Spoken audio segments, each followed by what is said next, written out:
Ora, al di là di come sia andata questa partita, perché uno non è che può vedersele tutte, ho guardato il primo tempo, ho guardato una Fiorentina che si impegnava, che sviluppa gioco, che si mangia dei gol clamorosi, perché bisogna dirlo, perché è così.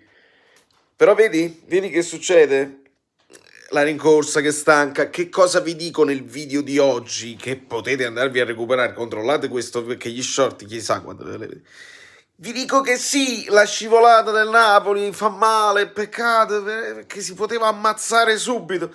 Però dietro devono fare tutti quanti la rincorsa alla grande e non perdere mai nulla. De Catelare tiene ancora gli stessi gol miei, perché ha segnato Teo Hernandez. Di conseguenza adesso è la Lazio più del Milan, pensate un pochino. E l'Inter ovviamente adesso ha una grande chance di essere lei l'anti quello che vuole.